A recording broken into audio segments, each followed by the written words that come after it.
Hello students, welcome to my YouTube channel Chemistry Buzz. Myself Ashish Bhaskar, senior chemistry faculty of चार्टी group of institution. बच्चों आज हम लोग atomic structure पे कुछ क्वेश्चंस करेंगे, राइट। तो जहाँ से क्वेश्चंस बनने काफ़ी चांस होते हैं। और देखो क्वेश्चंस मैंने थ्योरी आपको पढ़ाई थी प्रीवियस लेक्चर में, तो चलो आज क्वेश्चंस करते हैं। फर्स्ट क्वेश्चन आप लोगों को यहाँ पे दिखाया है मैंने। Which of the following angular momentum shows presence of electrons in an orbit? है ना, क्वेश्चन देखो एक बार फिर से रीड करो।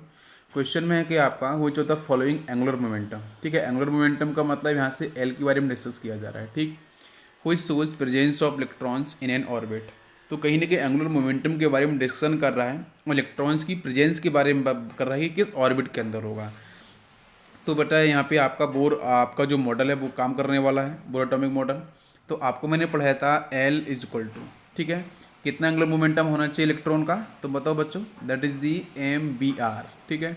और किसके इक्वल होना चाहिए, that is NH divide by 2 पाई। मैंने बताया था integral multiple of H divide by 2 पाई, ठीक है। N यहाँ पे आपका सेल हो सकता है, ठीक है, N यहाँ पे आपका सेल हो सकता है या फिर आपका इंटीजर, जैसे मैंने बताया था, ठीक। तो अब इस क्वेश्चन को ज़रा सॉल्व करते हैं। तो भाई आपका NH बाई 2 पाई, ठीक। और आपको मैं एक चीज़ और यहाँ पे थोड़ा सा बेसिक बताऊँगा कि जैसे बच्चे मान के चलो, जैसे मैंने बताया था कि यहाँ पे आपका ये न्यूक्लियस है, यहाँ पे आपका ये फर्स्ट सेल या आपका सेकेंड सेल, कुछ इस तरीके से, या आपका थर्ड सेल, ठीक है। N इक्वल टू 1 होगा, ये N इक्वल टू 2 होगा, ये N इक्वल टू 3 होगा, ठीक है। अगर N इक्वल टू 1 में इलेक्ट्रॉन प्रेजेंट है, यहाँ पे 2 में प्रेजेंट है, यहाँ पे 3 में प्रेजेंट है। अगर एक क्वेश्चन आता है कि N इक्वल टू 1.5, तो 1.5 का जरा मतलब मुझे बताना। सोचिए कि 1.5 कहाँ पे आपका प्रेजेंट रहेगा। तो 1.5 बेटा क्या होगा कि 1 और 2 के बीच में कहीं होगा। जैसे अगर मैं बोलूँ यहाँ पे 1.2 बोलूँ तो वो भी आपका 1 और 2 के बीच में कहीं होगा। नेक्स्ट बात करेंगे 2 और 3 के बीच में, तो आपका 2.1 से लेके 2.9 तक ये वैल्यू इस तरीके से आएंगी। बट ये जो आपका यहाँ पे जो सेल्स में डिफाइन कर रहा हूँ, क्या यहाँ पे इलेक्ट्रॉन्स प्रेजेंट होंगे अकॉर्डिंग टू बोर? बिल्कुल नहीं, क्योंकि बोर ने फिक्स्ड किया था ऑर्बिट, ठीक है, जो भी इलेक्ट्रॉन्स आपके रिवॉल्व कर रहे हैं। तो यहाँ पे आपके जो बीच में जो हम वैल्यू बोल रहे हैं फ्रैक्शन में, यहाँ पे आपका इलेक्ट्रॉन प्रेजेंट नहीं होगा। जब प्रेजेंट नहीं होगा तो वहाँ पे एंगुलर मोमेंटम जो आपका डिफाइन कर रहे थे हम, L equal to NH divide by 2 pi, तो वो भी आपका डिफाइन नहीं होगा। तो इसी के बेस पे हम लोग यहाँ पे क्वेश्चंस करेंगे, वो देखो सॉल्व करते हैं। तो ऑप्शन हम देखेंगे। ऑप्शन अब पहला आपका H by 2 pi, second is 3H by 2 pi, next है 5H by 2 pi, sorry pi, next है आपका 1.5 H डिवाइड बाई 2 पाई, ठीक है। और इसी तरीके से आपके 5, 6, 7, 8 तो 9, ठीक है। आपको यहाँ पे टोटल 9 आपको यहाँ पे इस तरीके से वैल्यूज दे रखी हैं एंगुलर मोमेंटम की।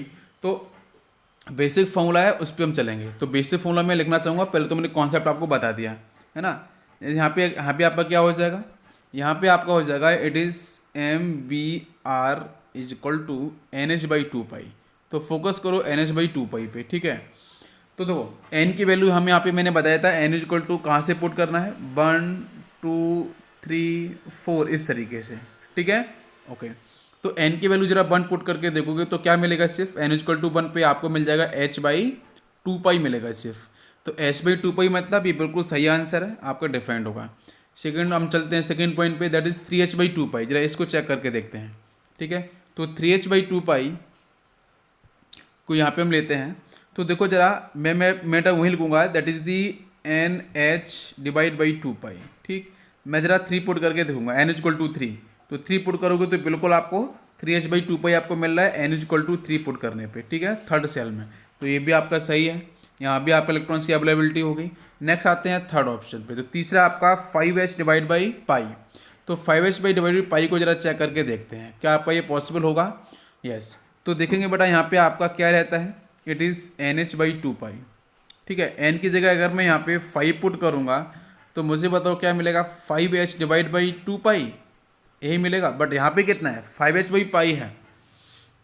तो क्या 5H बाई पाई में आपका आंसर डिफाइंड होगा? तो एक्चुअली में यहाँ पे आपका 5H बाई पाई मतलब आपका अगर देखोगे तो अगर मैं ऊपर और नीचे अगर 2 का मल्टीप्लाई कर दूँ तो कितना हो जाएगा, ऊपर 10 पाई 10 आपका H हो जाएगा, नीचे आपका कितना हो जाएगा, 4 पाई हो जाएगा, ठीक।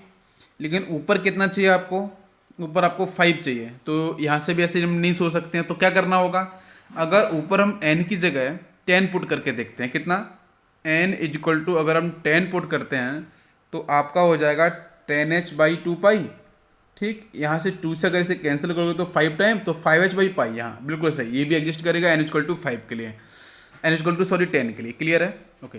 नेक्स्ट पॉइंट है आपका 1.5h/2 पाई। इसे जरा चेक करके देखो, तो इसमें जरा बेटा 1.5 आ रहा है, मतलब सीधा सा n यहाँ पे कितना है 1.5 डिफाइन किया है, तो नीचे आपका 2 पाई एज इट इज वैसा है, इसमें कोई चेंज हुआ नहीं है।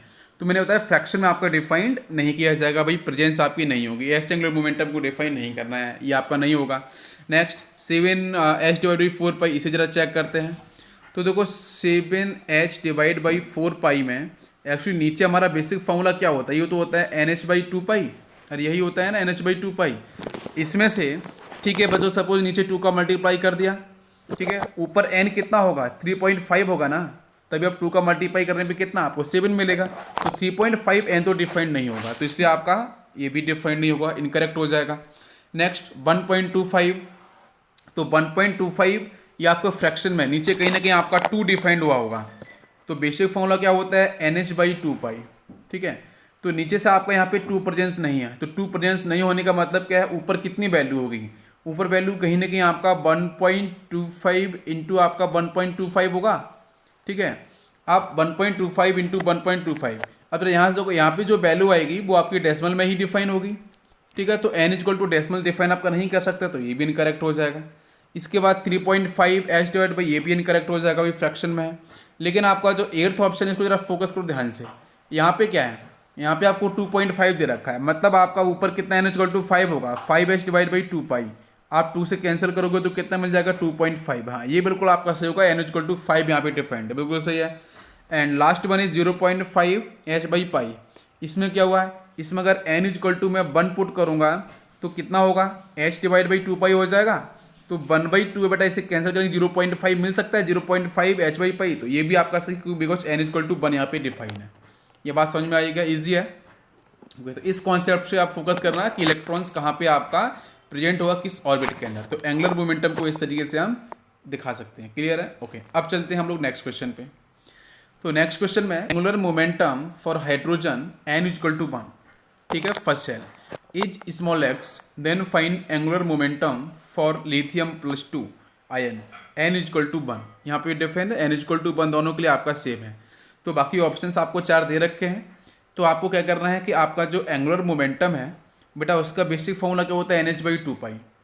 अभी यहाँ पे आपका जो फर्स्ट जो आपका हाइड्रोजन एटम है उसके लिए आपका फर्स्ट सेल के लिए बेटा एंगुलर मोमेंटम की वैल्यू कितनी है x, तो भाई इसके लिए हम लोग क्या पुट कर लेंगे बेटा NH/2 पाई x हो जाएगा। ठीक, अब इसके बाद पूछा है उसने then find angular momentum for the lithium ion. ठीक है, तो अब आप इसे ऐसे लिख सकते हो, भाई फर्स्ट की बात कर रहा है तो n की आप 1 पुट करोगे, तो 1 पुट करने से क्या बचेगा, ये बचेगा, हम बात करें सिर्फ हाइड्रोजन के लिए, तो h/2 पाई कितना x आ जाएगा। ये फर्स्ट केस हो गया बेटा हाइड्रोजन को लेके। क्लियर है? Okay, yes. इसके बाद देखें तो यहाँ पे हम बेटा लिथियम+2 के लिए पूछा गया है, तो लिथियम+2 कहीं ना कहीं बच्चों हाइड्रोजन से ही आपका मैच कर रहा है। ठीक है, बिकॉज 1 इलेक्ट्रॉन इन 1 इलेक्ट्रॉन, तो उस केस में यहाँ पे आप देखो तो आपका जो NH/2 इसके लिए भी देखो n=1 डिफाइन किया है, तो इसमें n पे ही तो डिपेंड करेगा। तो आप लिथियम+2 की अगर मैं बात करूँ तो उसके लिए भी क्या हो जाएगा, उसके लिए भी आपका h/2 पाई कितना होगा भाई, h/2 पाई तो यहाँ से मिल गया ना, इसकी वैल्यू x थी, तो h/2 पाई बेटा किसके लिए बनेगा, आपके लिथियम के लिए। तो इस बेटा इधर वैल्यू बेटा कितने हाइड्रोजन की x है, तो आपका x है, आपका आंसर हो जाएगा। तो आपका first option is correct. Next question की बात करते हैं। यहाँ पे क्वेश्चन कुछ इस तरीके से, find the radius of third orbit of hydrogen. तो यहाँ पे रेडियस का आपका फॉर्मूला मैंने डिस्कस पहले किया था, है ना, तो आपको थर्ड ऑर्बिट के बारे में पूछा है, मतलब आपका यहाँ पे सीधा सा पॉइंट है n=3, और बेटा हाइड्रोजन का जो z रहेगा उसकी वैल्यू कितनी है, वो आपका 1। तो z और n के बारे में आपको पता है, तो यहाँ पे आप शॉर्टकट जो ट्रिक रहता है फॉर्मूला उसका आप लगा सकते हो रेडियस का, तो r=0.529 इंटू n²/z² एंगस्ट्रॉम के अंदर। ठीक है, अब यहाँ से n की वैल्यू कितनी हो जाएगी बच्चों, आपका 3 का स्क्वायर मतलब 9, और बेटा z कितना होता है हाइड्रोजन के लिए 1, तो आपका ये आंसर हो गया। ठीक है, नेक्स्ट क्वेश्चन पर चलते हैं। If radius of second orbit of hydrogen is 2.12 angstrom, then find radius of lithium for same orbit. Same orbit के लिए आपको डिफाइन करना है। ठीक है, सेम ऑर्बिट का मतलब n=2, इसके लिए आपको डिफाइन करना है। तो कहीं ना कहीं आपके में जो n है ऑर्बिट दोनों का सेम है, बट आपका हाइड्रोजन का z कितना होता है, आपका 1 होगा, और लिथियम की बात करेंगे तो कितना होगा आपका 3 होगा। ठीक है, तो रिलेशन पहले देख लेते हैं कि आर जो है वो आपका डायरेक्टरी पोर्शन क्या होता है बच्चों, n² / z²। तो हम करेंगे r1/r2 इक्वल टू, ये आपका रिलेशन आ जाएगा यहाँ पे भाई इन्वर्सली प्रोपोर्शन। तो इस तरीके से रिलेशन पे क्लियर हो जाएगा। ओके, तो इसके बाद तो भाई यहाँ पे हम वैल्यू पुट करेंगे बेटा n=2, सेकेंड ऑर्बिट दोनों के लिए बात की जा रही है। तो भाई आप n1 n2 जब आप 2 पुट करोगे 2 का स्क्वायर कितना 4 और 4 हो जाएगा। जेड बेटा Z2 कितना होगा, तो मैंने बताया था बच्चों 3 होगा। ठीक है, और Z1 की बात करेंगे तो बेटा 4 हाइड्रोजन इज 1, तो भाई 4 से 4 तो कैंसिल हो गया बेटा। इधर R1 कितना हो जाएगा 2.12, तो R2 की वैल्यू करेंगे बेटा तो क्रॉस मल्टीप्लाई करेंगे तो ये आपकी वैल्यू आ जाएगी। डेसिमल बाहर निकालेंगे तो बेटा नीचे आपका 100 का मल्टीप्लाई। ठीक है, तो इधर बचेगा आपका 212 डिवाइड बाई 3 इंटू 100। ठीक है, आप 3 से कैंसिल कर सकते हो, ये 70.6 आपका डिवाइड बाई 100। तो यहाँ से आपको आंसर मिल गया बच्चों एंगस्ट्रॉम के अंदर। क्लियर है? ओके, नेक्स्ट क्वेश्चन देखेंगे। If the radius of second orbit of helium +1 is x pm, ठीक है, पाइकोमीटर में यहाँ पर डिफाइन है, then find radius of third orbit of beryllium +3 आपका डिफाइंड है। ठीक है, इसके लिए हम सॉल्व करेंगे। यस, तो यहाँ पे बेटा क्या होगा, 2 डिफरेंट एलिमेंट्स के लिए कंपेयर कराया जा रहा है। तो अभी r1/r2 equal to n² / z² रहता है। ठीक है, तो यहाँ पे हम क्या करेंगे, आप इसको तो आपका इन्वर्सली प्रोपोर्शनल टर्म होता है तो बेटा ऊपर Z2 हो जाएगा, नीचे आपका Z1 हो जाएगा। ठीक है, अब आपको n1 n2 और Z1 n2 की आपको वैल्यू गिवन है, वो वैल्यू पुट करेंगे, स्क्वायर करेंगे तो आपको ये मिलेगा। ऊपर तो बच्चों R1 की वैल्यू x थी, नीचे R2 आपको निकालना है, तो इधर से क्या 4 × 4 मतलब 16, नीचे आपका 18। तो x इक्वल टू, अब यहाँ पर ऊपर तो x है आपका, तो क्या होगा क्रॉस मल्टीप्लाई कर लेंगे, तो यहाँ से आपका हो जाएगा 18x डिवाइड बाई 16। R2 हम इधर शिफ्ट कर देंगे तो इसे कैंसिल करेंगे तो कितना आ गया आपका 9/8, और 9/8 अगर मैं इसको डिवाइड करूँ इससे तो आपका 1.1x। ठीक है, तो R2 की वैल्यू कितनी बटा हो गई, दैट इज 1.1 × x, इतने टाइम्स। क्लियर है? ओके, नेक्स्ट क्वेश्चन पे चलते हैं। ये क्वेश्चन है आपका, if ratio of radius of 2 orbits of hydrogen atom is 1:4 then orbits में भी। ठीक है, तो यहाँ पे आपको जो बात कही बेटा वो रेशियो कितना है आपका, रेडियस का जो रेशियो वो आपका कितना है 1:4 है। फिर आपको यहाँ पे बात करी जा रही है देन ऑर्बिट्स में भी। ऑर्बिट्स आपके कौन कौन से हो सकते हैं, तो क्या करेंगे बेटा r1/r2 जो हम लोग 1/4 पुट करेंगे, इधर आपका n1² बेटा हाइड्रोजन की बात करेंगे तो यहाँ पे Z तो आपका सेम रहेगा, तो उससे आप मतलब को कोई ज़रूरत ही नहीं है, तो n1² डिवाइड बाई n2² हो जाएगा। अब बेटा यहाँ से देख लो n/n2 का स्क्वायर का n/n2 आप निकालोगे तो कितना आएगा भाई, यहाँ पे स्क्वायर रूट हो जाएगा 1/4 पे, तो ये 1/2 आपको मिला। मतलब n आपका कितना हो गया, n1 की वैल्यू की बात करूँ तो 1, n2 की बात करेंगे तो आपका 2, तो 1 और 2 देख लो आपका कहाँ कहाँ मिल रहा है, किस ऑप्शन में। देखो k और l की बात करेंगे तो ये n = 1 से 2 हो गया, अरे k की बात करेंगे 1, l की बात करेंगे 2, तो n/n2 कितना हो गया 1/2। k और m की बात करेंगे तो 1/3, ये तो नहीं होगा। नेक्स्ट l और n की बात करेंगे तो l की बात करेंगे तो बच्चों कितना 2, n की बात करेंगे तो कितना 4, कैंसिल कर देंगे तो कितना 1/2। हाँ, ये आंसर हो सकता है, एक ही आंसर होगा। और लास्ट देखेंगे बोथ फर्स्ट एंड थर्ड, तो आपका फाइनल आंसर हो जाएगा 4th इज करेक्ट ऑप्शन। ठीक है, नेक्स्ट क्वेश्चन पर चलते हैं। नेक्स्ट क्वेश्चन है बच्चों, find radius of second excited state और इन हाइड्रोजन एटम। तो जो एक्साइटेड स्टेट की बात बेटा सेकेंड एक्साइटेड स्टेट की बात करी जा रही है, तो मुझे बताओ बच्चों ग्राउंड स्टेट का मतलब n = 1। फिर बेटा n = 1 से जैसे ऊपर आते हैं n = 2 पे, तो n = 2 होता है बेटा आपका फर्स्ट एक्साइटेड स्टेट। लेकिन यहाँ पे सेकंड के बारे में बात की जा रही है, तो n की वैल्यू कितनी हो जाएगी, तो n की वैल्यू आपकी यहाँ पे हो जाएगी 3। तो बेटा फॉर्मूला आते हैं रेडियस का, r = कितना 0.529 × 9 कितना 1 हो जाए, क्यों n = 3 है, 3 का स्क्वायर आपका 9/1, तो ये आपका आंसर कितना हो गया 4.761। तो देखो सेकेंड एक्साइटेड स्टेट बोले, थर्ड बोले, तो थर्ड बोलेगा तो n कितना हो जाएगा, n = 4 हो जाएगा। ओके, क्लियर है? यस बच्चों, अब हम बात करेंगे एटॉमिक स्पेक्ट्रम पे, तो चलते हैं नेक्स्ट पॉइंट पे। नेक्स्ट कॉन्सेप्ट पढ़ेंगे हम, that is the atomic spectrum. ठीक है, एटॉमिक स्पेक्ट्रम आपका क्या होगा। ठीक, तो एटॉमिक स्पेक्ट्रम को हम लोग एक डिफरेंट नेम से भी और बोल सकते हैं, डिस्क्रीट स्पेक्ट्रम बोल सकते हैं या फिर लाइन स्पेक्ट्रम। ठीक है, तो एटॉमिक स्पेक्ट्रम को हम लोग डिफाइन करेंगे यहाँ पे। तो बच्चों एटॉमिक स्पेक्ट्रम में अगर मैं एक सिंपल सा एग्जांपल हूँ, जैसे बच्चों मान के चलो यहाँ पे आपका न्यूक्लियस है, ये आपका फर्स्ट सेल है, ये आपका सेकेंड सेल है, ये आपका थर्ड सेल है, कुछ इस तरीके से। ठीक है, नेक्स्ट आप बात करो तो एन इज इक्वल टू 4, 4 भी आप फोर्थ सेल भी आप डिफाइन कर सकते हो इस तरीके से, ठीक। अच्छा, फर्स्ट सेल की अगर मैं बात करूँगा तो एन इज इक्वल टू 1 के लिए तो कितनी आपकी एनर्जी रहती है बताओ ज़रा। फर्स्ट सेल की एनर्जी आपकी कितनी होगी 13.6, that is -13.6। Okay, n is, अच्छा ये नेगेटिव में क्यों होती है, एक पॉइंट और आता है। नेगेटिव बच्चों हम क्यों यहाँ पे, जैसे अगर सेकेंड एनर्जी की हम बात करेंगे तो कितनी रहती है, दैट इज़ -3.4 इलेक्ट्रॉन वोल्ट में हम बात करते हैं, है ना। आप यूनिट्स को चेंज कर सकते हो, मैंने पहले आपको सिखाया था। एन इक्वल टू हम 3 की अगर बात करेंगे तो एन इक्वल टू 3 कितना होगा, ये आपका होगा -1.51।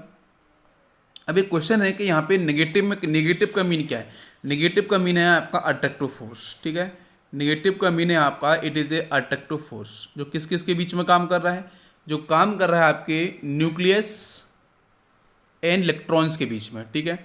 तो यहाँ पे एक आपका अट्रैक्टिव फोर्स है, इसलिए आपका यहाँ पे नेगेटिव डिफाइन हुआ है। अब एक क्वेश्चन आता है कि जैसे अगर मैं बोलूँ कि बहुत जगह आपको बोला जाएगा आयोनाइजेशन एनर्जी, ठीक है, एक कॉन्सेप्ट ये भी आता है। और सेकेंड अगर मैं बात करूँ इसके बारे में आपको ज़्यादा बताऊँगा बेटा पीरियोडिक टेबल के अंदर, या फिर आपका सेपरेशन एनर्जी, ठीक है, या फिर एक्साइटेशन एनर्जी, ये कुछ टर्म्स आपको मैं बताऊँगा अभी, आपको देखो ध्यान से। तो आयोनाइजेशन एनर्जी में क्या है, एनर्जी आपको रिक्वायर्ड पड़ती है, ठीक है, एनर्जी आपको देनी पड़ेगी इस अट्रैक्टिव फोर्स को ब्रेक करने के लिए। तो यहाँ पे हम एनर्जी को रिक्वायर्ड कर, आयोनाइजेशन एनर्जी मतलब आप सप्लाई करोगे, मतलब क्या, it is a positive. Separation energy ये भी आपका पॉजिटिव में डिफाइन होता है, दोनों का मीन लगभग एक जैसा है, लेकिन आयोनाइजेशन एनर्जी आपकी ग्राउंड स्टेट से डिफाइन की जाती है।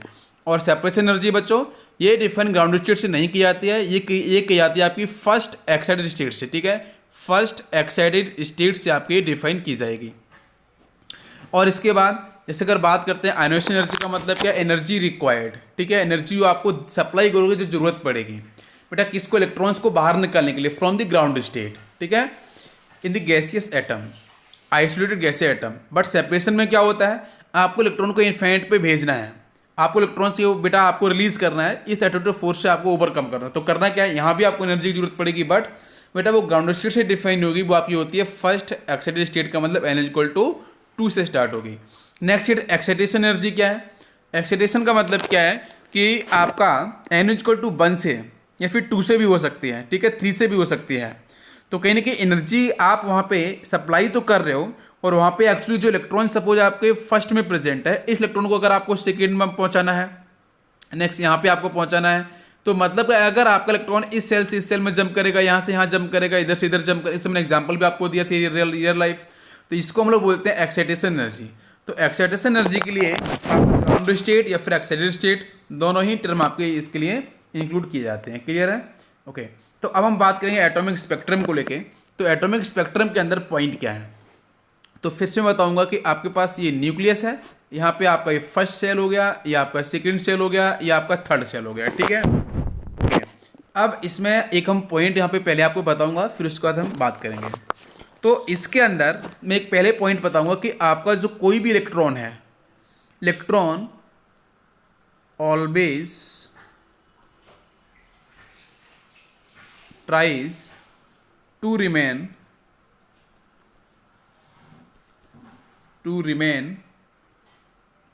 in lowest energy level, so electron returns back, so energy is emitted, ठीक है, energy is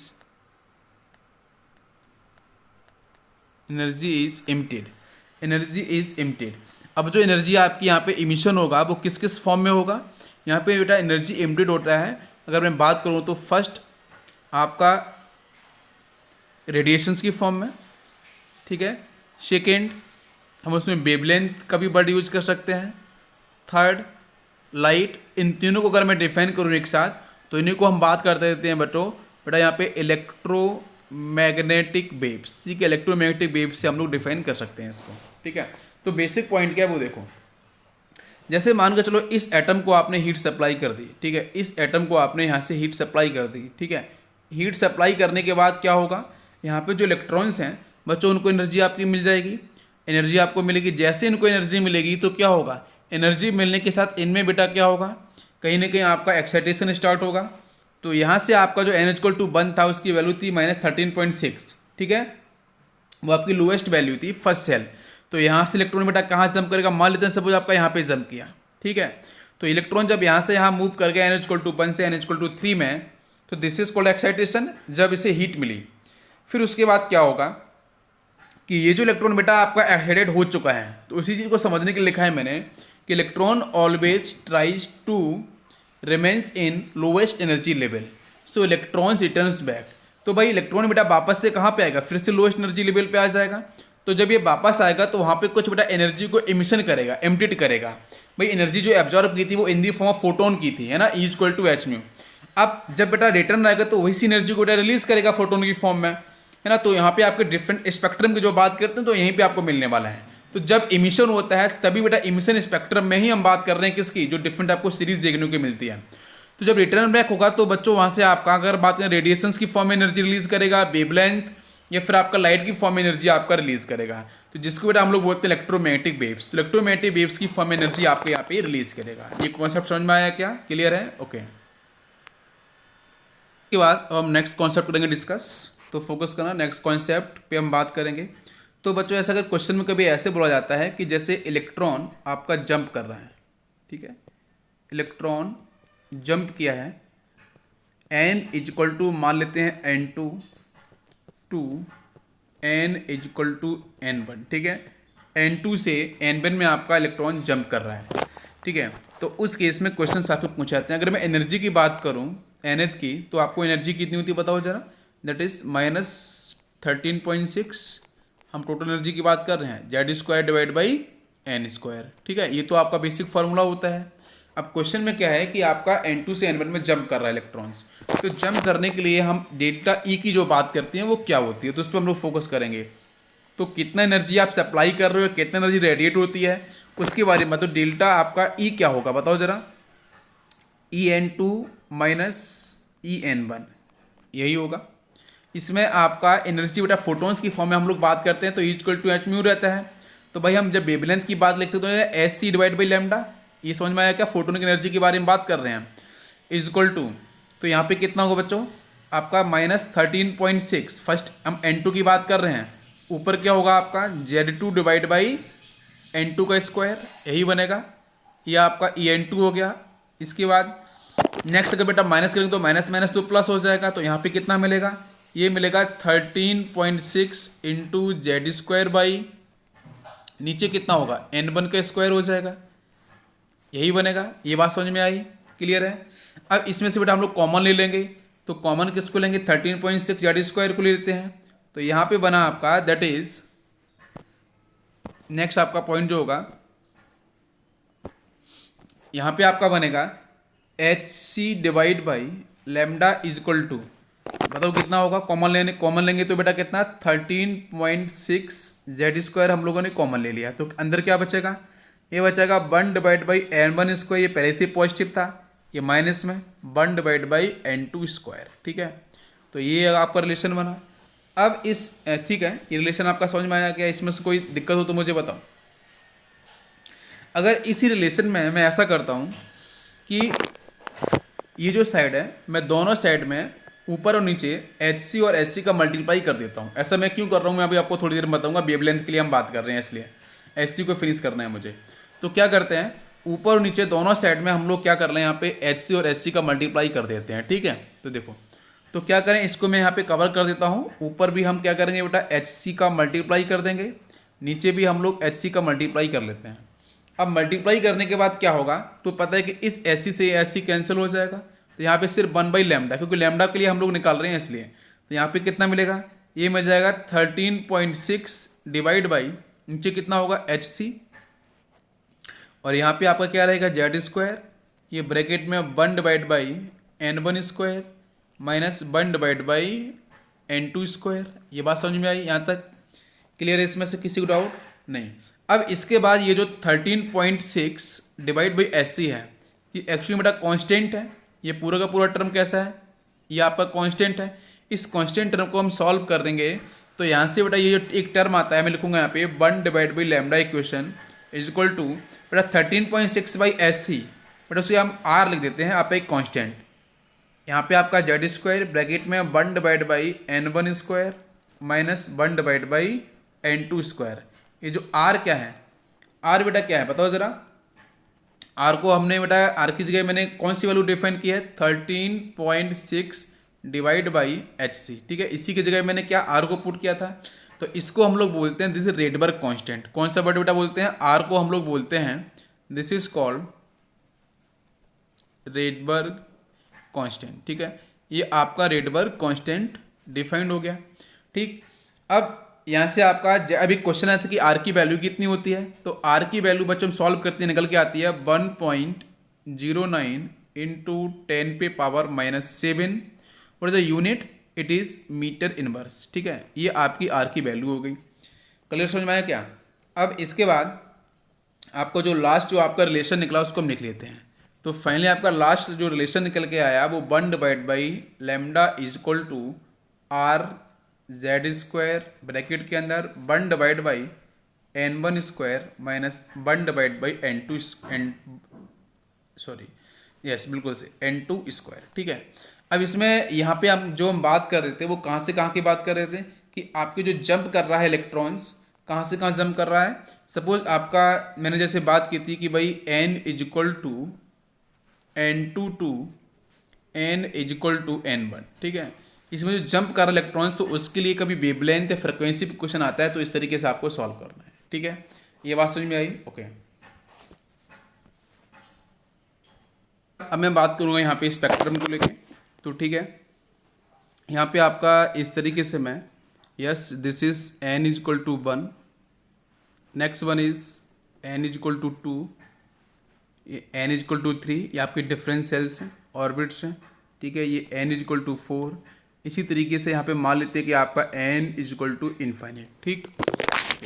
अब जो फर्स्ट बेटा सेल है इसको हम ले लेते हैं इट इज़ k, ठीक है, l m n कुछ इस तरीके से, ठीक।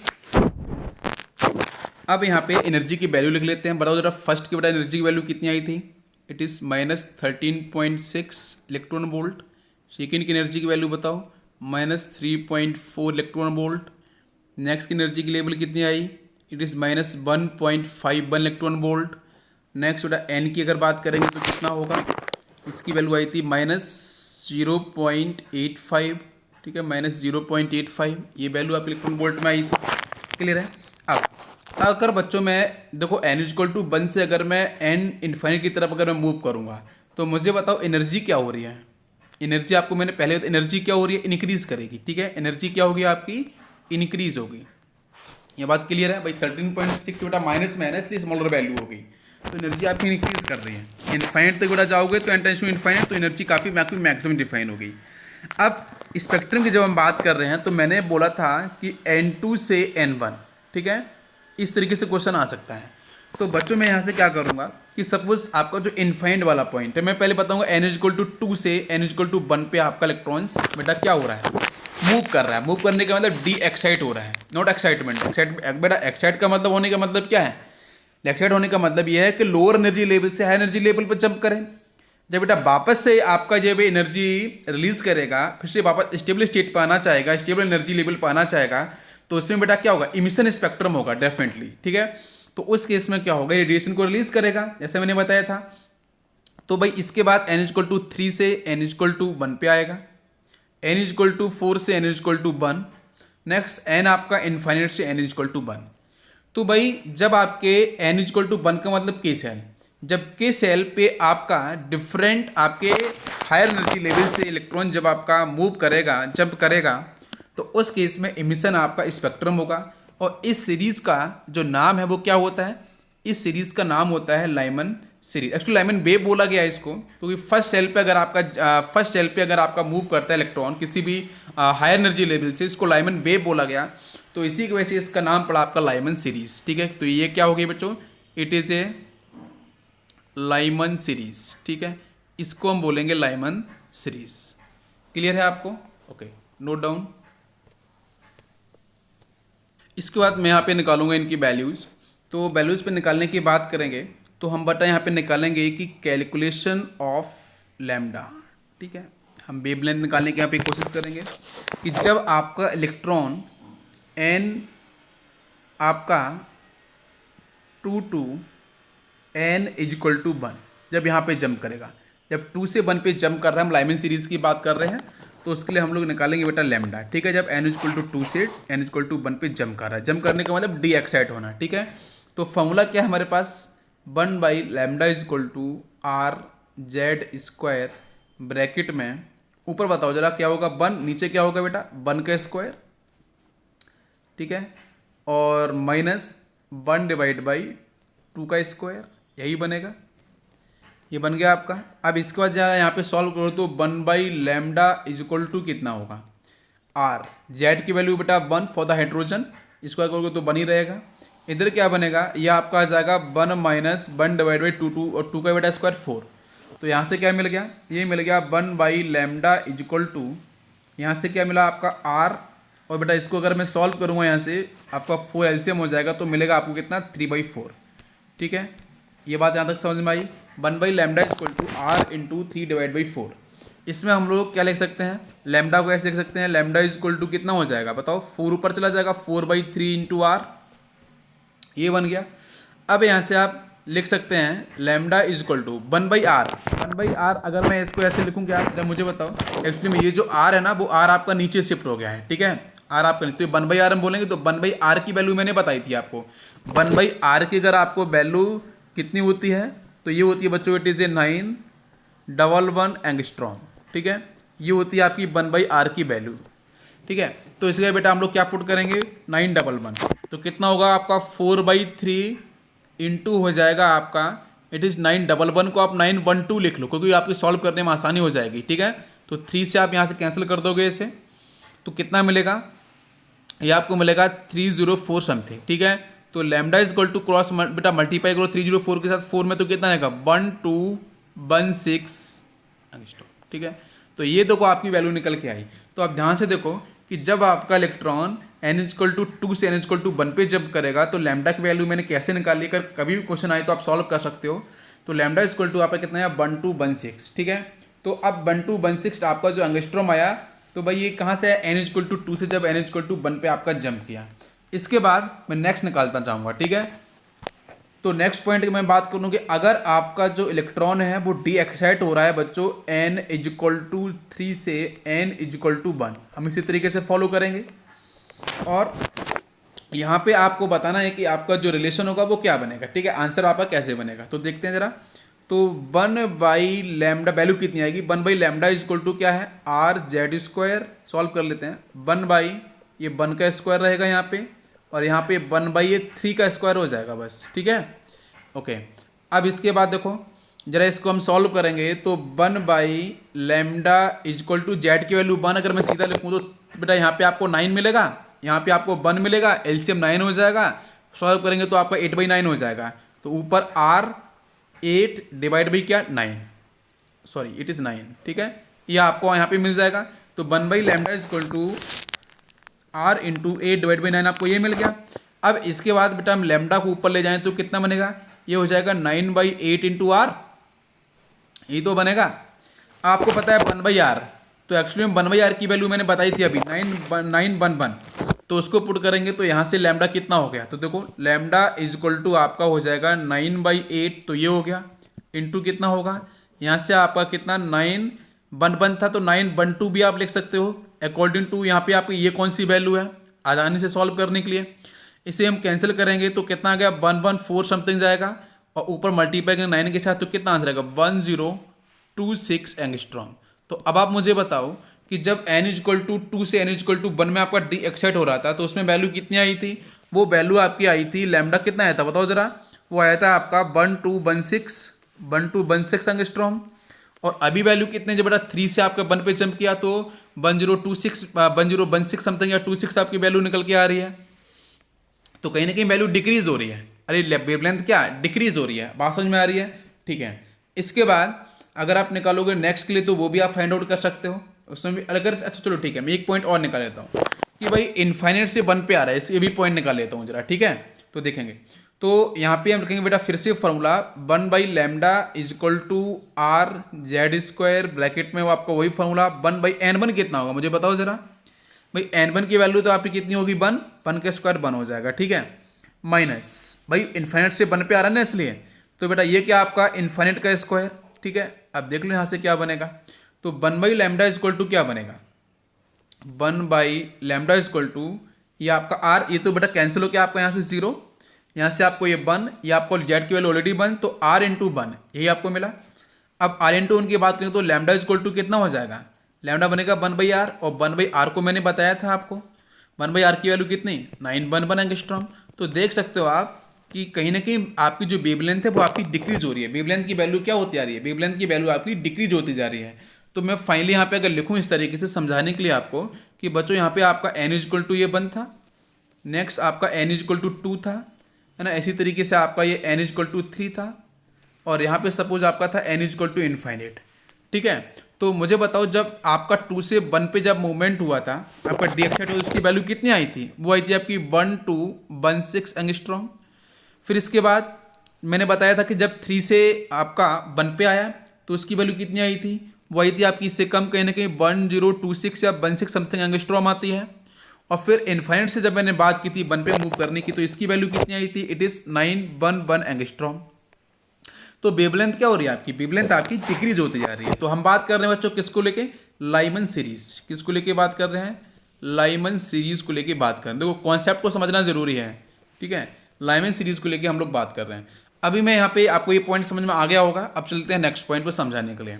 तो लाइमन सीरीज में बच्चों मैं बात करूँ कि n is equal to 2 to n is equal to 1, n is equal to 1। तो इससे हम लोग यहाँ पे जो हमने अभी डाटा निकाला है लैम्डा का उसको हम रिलेट करने वाले हैं। तो भाई इसको जब 2 से 1 पे आपका डी एक्साइट हो रहा है तो उसको हम लोग क्या बोलते हैं, उसको बोलते हैं it is a first line, it is a first line of Lyman series, ठीक है, it is a first line of Lyman series. फिर मैं बोलूँ कि n is equal to infinite to n is equal to 1, इसे हम लोग क्या बोलेंगे, तो इसे बोलेंगे लास्ट लाइन, ठीक है, this is A last line of Lyman series, this is last line, it is a first line. Clear है, ओके, बात समझ में आई क्या, ठीक है। इसके बाद अब मैं बात करूंगा यहाँ पे शॉर्टेस्ट वेवलेंथ और लार्जेस्ट वेवलेंथ को लेकर, ठीक है, लाइमन सीरीज में।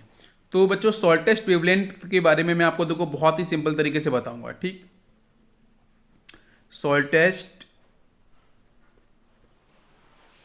शॉर्टेस्ट वेवलेंथ, ठीक है।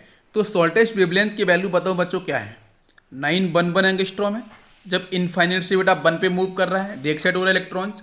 लेकिन मुझे बताओ क्या उसको हम कभी शॉर्टेस्ट ट्रांजिशन बोल सकते हैं, भाई शॉर्टेस्ट वेवलेंथ बेटा कहाँ पे मिल रही थी मुझे बताओ, n is equal to infinite to, मैंने बात कर रहा था n इज इक्वल टू 1 पे, वही तो शॉर्टेस्ट वेवलेंथ आपको मिल रही है। तो भाई इसको हम लोग क्या बोलते हैं, इसको हम लोग बोलते हैं लार्जेस्ट ट्रांजेक्शन या फिर लॉन्गेस्ट ट्रांजेक्शन, लॉन्गेस्ट ट्रांजिशन, ठीक है, लॉन्गेस्ट ट्रांजिशन। तो लॉन्गेस्ट जो ट्रांजिशन हो रहा है भाई इनफाइनाइट से 1 पे जब आपका वेव मूव कर रहा है तो उसको बेटा आपकी वैल्यू कितनी है 911 एंगस्ट्रॉम। तो आप ऐसे बोलो कि शॉर्टेस्ट वेवलेंथ कहाँ मिलती है बच्चों लाइमन सीरीज में, जहाँ पे आपका लॉन्गेस्ट ट्रांजिशन होगा, या फिर उल्टा बोल सकते हो लॉन्गेस्ट ट्रांजिशन बेटा लाइमन सीरीज के अंदर हम बात कर रहे हैं तो वहाँ पे बेटा आपको मिलेगा शॉर्टेस्ट वेवलेंथ जिसकी वैल्यू होगी आपकी 911 आपका एंगस्ट्रॉम। क्लियर है, ओके। अब मैं बात करूँगा बच्चों यहाँ पे आपका लार्जेस्ट वेवलेंथ, तो इसका उल्टा आपका सब कुछ डिफाइन हो जाएगा। तो देखेंगे यहाँ पे लार्जेस्ट वेवलेंथ पे, तो that is the largest wavelength, ठीक है।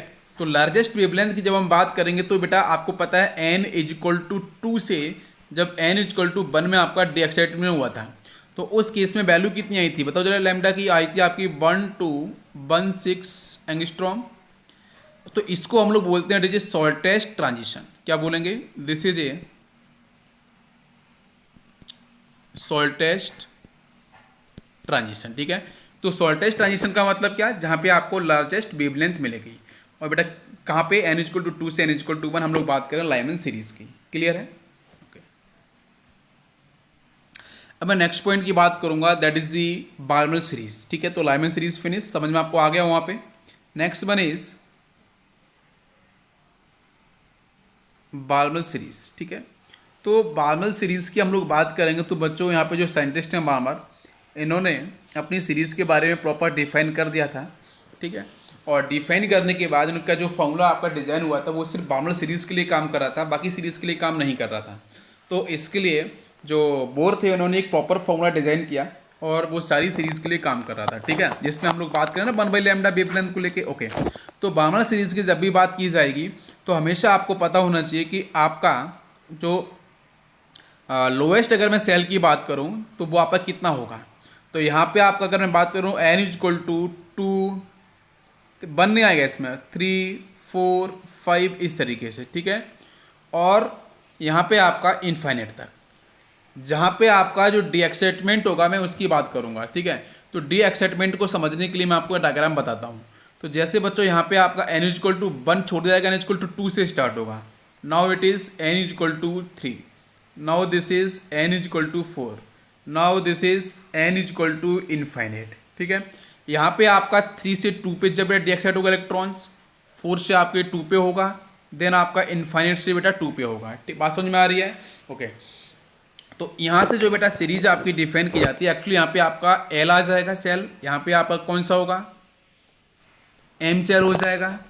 नेक्स्ट के सेल इंक्लूड नहीं होगा, next one is n cell हो जाएगा। नेक्स्ट अगर मैं और बात करूंगा तो ओ सेल, इस तरीके से, ठीक है, ओके। अब क्वेश्चन यहाँ पे ये है कि भाई हम बात कर रहे हैं हाइड्रोजन एटम को लेके, तो जेड की वैल्यू तो 1 रहेगी और 1/r की वैल्यू भी आपको पता है। 1/r अभी अब फिर से यहाँ पे यूज होने वाला है, तो उसकी वैल्यू आपको याद रखनी है 911 एंगस्ट्रॉम, ठीक है। 912 अपनी कोल्डिंग आप थोड़ा चेंज कर सकते हो इसमें, तो खास वैल्यू अफेक्ट नहीं करेगी। अब इसको जरा सॉल्व कर लेते हैं। तो सॉल्व करने में बार्मर सीरीज़ की बात करेंगे तो पहले हम बात कर लेंगे इनफाइनेट से, जब सेकेंड आपका इस सेल के लिए मूव करेगा। तो चलो चलते हैं। तो देखेंगे यहाँ पे कि जब आपका इनफाइनेट से सेकेंड सेल में जब इलेक्ट्रॉन्स आपका मूव करेगा, जंप करेगा, तो मुझे बताओ 1/λ इक्वल टू क्या बनेगा। मैं सीधा लिखूँ तो r ब्रैकेट में 1/4, ठीक है। अब यहाँ से लैम्डा कितना हो जाएगा, ये आपका 4/r, ठीक। और 1/r की वैल्यू आपको पता है 911, तो 4 × 911, तो ये कितना होगा आपका, ये हो जाएगा 3644 एंगस्ट्रॉम।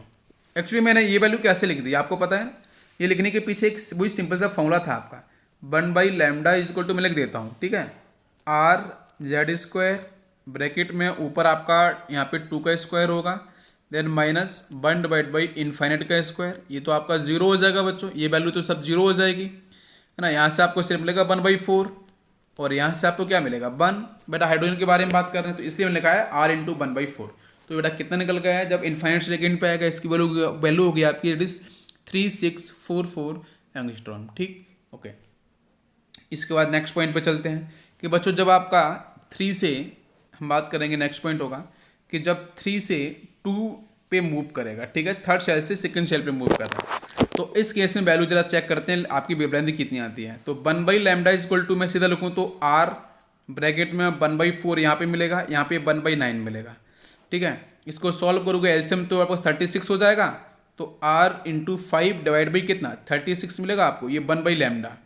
तो लैम्डा जब आप फाइंड आउट करोगे, यस इट इज़ 5, तो लैम्डा आप यहाँ पे फाइंड करोगे तो कितना हो जाएगा, ये बताओ जरा, ये हो जाएगा 36 डिवाइड बाई 5 और 1/r जो बनेगा उसकी वैल्यू होगी आपकी कितने, आप थोड़ा 910 ले सकते हो क्योंकि कैंसिल करने पर आसानी हो जाएगी आपको, ठीक है। तो ये कितना आपको हो गया, ये आपका जाएगा 1 then 8 yes it is now 2, ठीक है। अब आप मल्टीप्लाई कर लो 36 के साथ, तो कितना आंसर आपका आ जाएगा, ये आपका आंसर बन जाएगा इट इज़ 6552 एंगस्ट्रॉम, ठीक है। तो देखो आप यहाँ पे ये जो वैल्यू है कहीं ना कहीं आपकी वैल्यू इंक्रीज हुई है। अब हम चलते हैं अपने डायग्राम पे, तो हम आपको बताएंगे यहाँ पे किस तरीके से, यस ये n इक्वल टू आपका यहाँ पे 2 था, ये n इक्वल टू आपका 3 था, इस तरीके से n इक्वल टू 4 था, नाउ ये n इक्वल टू था आपका इनफाइनेट। तो जब वो 3 से आपकी 2 पे मूव कर रही थी तो वेवलेंथ कितना आया था बताओ मुझे। हम बात कर रहे हैं लाइमन सीरीज़ की बात कर चुके हैं, ठीक है। अब हम बात करेंगे बार्मर सीरीज़ की। तो बार्मर सीरीज़ बेटा देखो, तो जब मैंने बात एक्चुअली इसकी जो सबसे आपकी हम एक्चुअली बात करें लोवेस्ट और हाईएस्ट वैल्यू के बारे में, ठीक है। तो इसकी आपकी जो लोवेस्ट वैल्यू आई वो कितनी आई थी, तो मैं ये आपकी आई थी बच्चों कितना, दैट इज़ 3 एक्चुअली हम लोगों ने जो बात की थी पहले इनफाइनाइट से बात की थी, है ना। इनफाइनाइट से सेकेंड सेल में आपको जंप करने के लिए, ठीक है। तो इसकी जो रेंज रहती है, मैं एक्चुअली यहाँ पे आपको रेंज बताऊँ तो इसकी आपकी वैल्यू कितनी आई थी आपकी 6,552 एंगस्ट्रॉम। और ये जो मैंने वैल्यू निकाली थी, जरा देख के आप बता दो तो ये वैल्यू कितनी आई थी। ये वैल्यू आई थी आपकी 3644 एंगस्ट्रॉम, ठीक है। ओके, क्लियर है क्या। जब आपका जब हम बात कर रहे थे थर्ड से टू पे जंप करने के लिए, तो वैल्यू कितनी आई थी 6552 एंगस्ट्रॉम। जब आपका इनफाइनाइट से टू पे जंप किया तो इसकी वैल्यू कितनी वेवलेंथ की, ये आई थी आपकी 3664, ठीक है। तो अब देखो, ये तो आपका बेटा बार्नर सीरीज के, ये तो आपका बार्नर सीरीज के अंदर बताया मैंने। ये इसकी बेटा वेवलेंथ की आप यहाँ पे आपके यहाँ पे इस तरीके से आप बोल सकते हो कि भाई ये कहाँ से कहाँ बेटा आपका यहाँ पे रेंज रहेगी इसकी। ये रहेगी 3644 से लेके 6552 एंगस्ट्रॉम, ठीक। ओके, इसके बाद नेक्स्ट सीरीज आपकी बेटा पाइथन सीरीज आएगी, ठीक है। तो पाइथन सीरीज में क्या होगा मैं वो भी आपको बताता हूँ, ठीक है। तो नेक्स्ट सीरीज की बात करेंगे, that is the Python series, ठीक है। PASCHEN, ठीक है, पाइथन सीरीज। तो इसमें क्या हुआ, इसमें बच्चों आपका जो n आपका कहाँ से बच्चों स्टार्ट होगा 3 से, ठीक है। और इस तरीके से n इजक्वल टू 4 और n इजक्वल टू मान लेते हैं यहाँ पे आपका इन्फाइनेट। तो ये 4 से इस तरीके से n इजक्वल टू 5 भी आप मान सकते हो यहाँ पे, ठीक है। 4 से 3 पे आना, डेक साइड होना, देन 5 से 4 पे, देन आपका इन्फाइनेट से 3 पे। तो ये आपकी बनती है पाइथन सीरीज, ठीक। इसके बाद आती है बेटा ब्रैकेट सीरीज। नेक्स्ट आपका अब एक यहाँ पे एक पॉइंट क्या बनता है ब्रैकेट को, आपका परफेक्ट सीरीज आती है, देन हम्परी सीरीज आती है। अभी यहाँ से एक्चुअली मैं बात करता हूँ कि विजिबल रीजन के लिए क्वेश्चन आता है, ठीक है। तो वो मैं आपको बताता हूँ, ठीक। तो चलो मैं सारी सीरीज को एक बार में ही डिफाइन करूँगा। Suppose this is first, now this is second, third, इस तरीके से हम थोड़ा कर लेते हैं, ठीक है। चलो, ये आपका फर्स्ट हो गया, ये सेकेंड, ये थर्ड, ये 4, ये 5, ये मान लेते हैं सपोज इनफाइनाइट, ठीक है। चलो, तो यहाँ पे आपका 2 से 1 पे आना, देन 3 से, देन 4 से, देन 5 से, देन इनफाइनाइट से। तो ये बच्चों हो गया आपकी लाइमन सीरीज़, ठीक है। यहाँ से आपकी ये हो चुकी है लाइमन सीरीज़। अब क्वेश्चन क्या है कि लाइमन सीरीज़ के अंदर आपकी रेंज क्या होती है। तो लाइमन सीरीज़ के अंदर जो रेंज होती है आपकी वेवलेंथ की, वो कितनी होती है 911 एंगस्ट्रॉम से लेके कहाँ तक होती है 3600 एंगस्ट्रॉम। इसके बाद लाइमन के बाद अगर मैं बात करूँ तो आपका बार्नर सीरीज़ होगा। तो बच्चों आपका ये 2, मतलब यहाँ से आपका इस तरीके से देख सकते हो, कुछ इस तरीके से हम डिफाइन कर सकते हैं। तो ये आपकी बेटा हो गई it is a burner series. अब इसमें आपकी वेवलेंथ की रेंज क्या होती है, इसमें वेवलेंथ की रेंज अगर मैं बात करूं तो कितनी होगी 3, मैं बताया था 3644 एंगस्ट्रॉम से लेके कहाँ तक होगा 6552 एंगस्ट्रॉम समथिंग आपका रहता है, ठीक है। ये हो गया आपका बार्नर सीरीज। इसी तरीके का पाइथन सीरीज होगा, तो इसको भी हम डिफाइन कर लेते हैं यहाँ पे। इसके बाद बात करेंगे तो पाइथन के बाद कौन सीरीज होगी आपकी ब्रैकेट सीरीज होगी, तो वो आपकी इस तरीके से मूव करेगी। देन इसके बाद अगर मैं बात करूं तो परफेक्ट सीरीज होगी, वो आपकी इस तरीके से 6 से 5 पे आना, 7 से 5 पे आना, इनफाइनाइट से 5 पे आना, ठीक है। एक हम और बात कर लेते हैं, सपोज यहाँ पे आपका ये 6 आ गया, ठीक है। तो 7 से 6 पे आना, इनफाइनाइट से 6 पे आना, तो ये आपकी रहती है बच्चों हम्परी सीरीज, ठीक है। तो ये आपकी हम्परी सीरीज मैंने डिफाइन कर दी है, ठीक है। यहाँ पे आपका ये सीरीज़ आपकी परफेक्ट सीरीज हो गई है। इसकी बात करें तो ये आपकी यहाँ पे ब्रैकेट सीरीज हो गई है, और इसकी बात करेंगे यहाँ पे तो आपके पाइथन सीरीज हो गई है, ठीक है।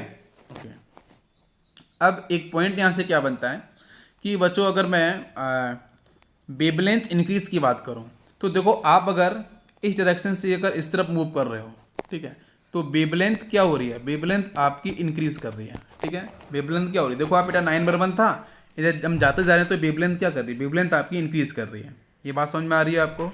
ओके, अब यहाँ पे मैं आपको कुछ और पॉइंट्स बताऊंगा कि जो अल्ट्रा वायलेट हम जब रेज की बात करते हैं तो उसको समझाने की हम कोशिश करेंगे। क्लियर है। ओके,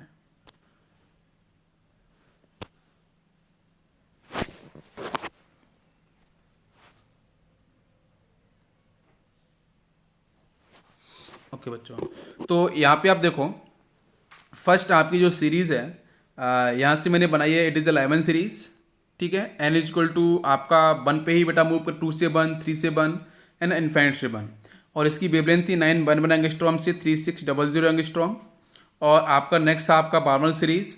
ठीक है, यहाँ बेटा मूवमेंट कहाँ से होगा, एन इक्वल टू 3 से 2 पे, 4 से 2 पे, 5 से 2 पे और आपका इन्फाइनाइट से 2 पे। ये आपकी बार्मल सीरीज, इसकी वेवलेंथ आपको निकाली थी बेटा 364, रेंज आपकी है 3644 एंगस्ट्रॉम से 6552 एंगस्ट्रॉम। इसी तरीके से नेक्स्ट आपकी सीरीज आती है, it is a Paschen series.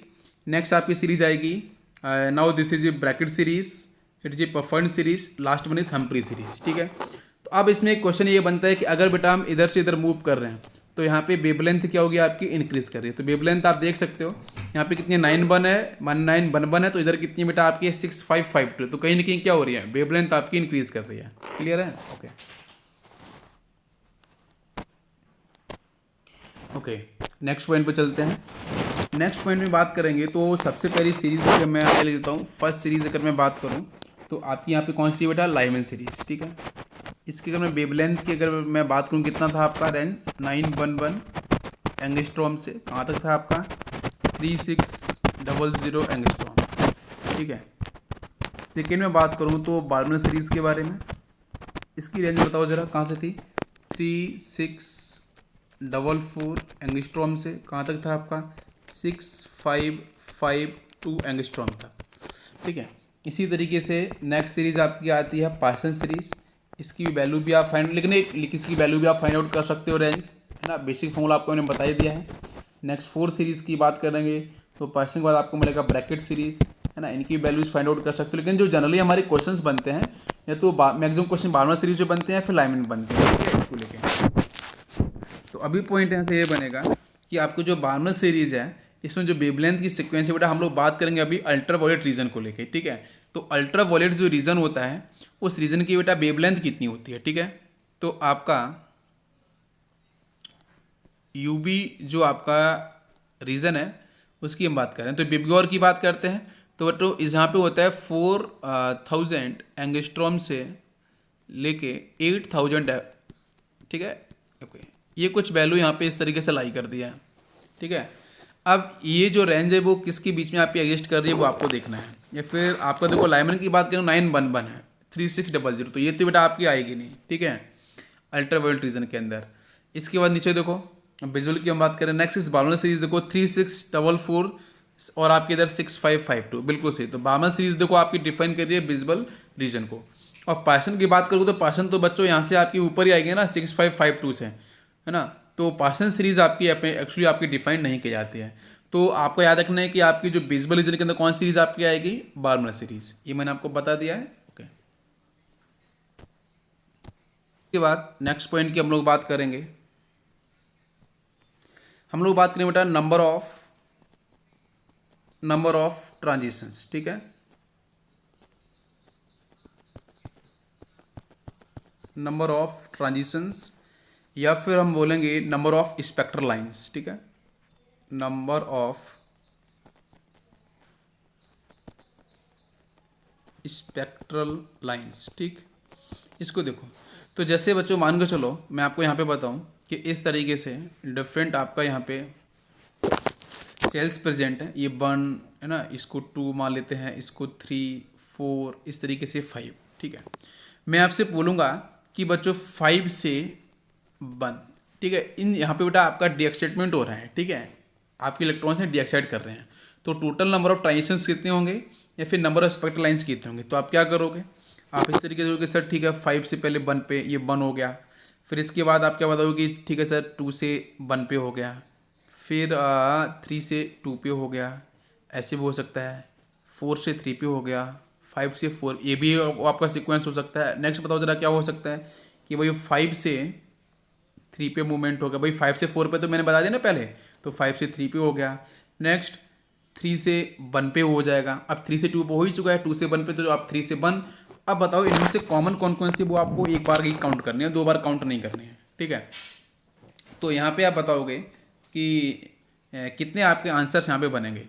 तो एक देखो 5 से 4 पे आया तो आपका एक ये हो गया फर्स्ट, नेक्स्ट अगर आप बात करोगे 5 से 1 पे आए तो आपका ये हो गया। 5 से 4 देखो तो आपका ये 2 ये हो गया, है ना। नेक्स्ट आपका ये 3, ये आपका 4, ये आपका 5, ठीक है।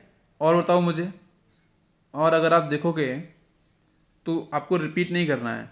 5 से 3 की बात करेंगे तो आपका एक में ही हो रहा है, यस बिल्कुल सही है। तो टोटल कितने हुए, 1 2 3 4 5, और ये आपका 1 2 3 4 5 6 एंड 7 हुए क्या। एक बार हम फिर से चेक कर लेते हैं।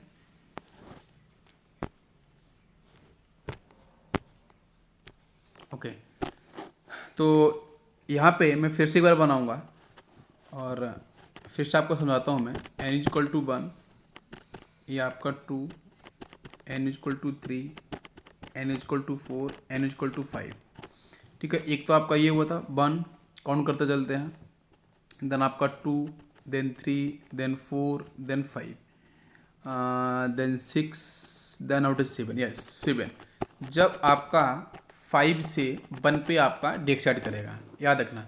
अगर मैं आपसे पूछूं कि 4 से 1 पे आएगा तो कितना आंसर होगा, तो फिर काउंट करना पड़ेगा ना। बस याद रखना कि चीज़ें रिपीट नहीं होनी चाहिए। जब 4 से 1 पे आएगा तो कितना आंसर होगा, आपका 6 होगा। तो इसके लिए एक बहुत ही आसान सी शॉर्ट ट्रिक है, वो शॉर्ट ट्रिक आपको बता देता हूँ, उसको याद रखना, ठीक है। तो इसकी शॉर्ट ट्रिक आपकी रहती है, that is n2 minus n1, ठीक है। इधर आपका n2 माइनस n1 प्लस 1 हो जाएगा और डिवाइड बाई हो जाएगा आपका 2, ठीक है। जैसे मैंने बात की थी ना 4 से 1 को लेके, 4 से 1 पे, तो इसकी ज़रा वैल्यू निकालते हैं अपन, ठीक है। तो कितना आएगा देखते हैं ज़रा एक बार सॉल्व करके। 4 में से 4 आपका -1 करेंगे तो कितना आपका 3 हो जाएगा, इंटू इधर कितना आएगा वो ज़रा देखते हैं। ये आपका 4 - 1 कितना हो जाएगा, 3, और 3 और 1 करेंगे तो आपका इतना 4, डिवाइड बाई कितना 2, ये 2 से 4 कैंसिल 2, तो कितना हो गया आपका 6, तो 6 आंसर आया था। ओके, तो कभी भी ऐसे क्वेश्चन आए तो आप इस तरीके से सॉल्व कर सकते हो। Clear, thank you.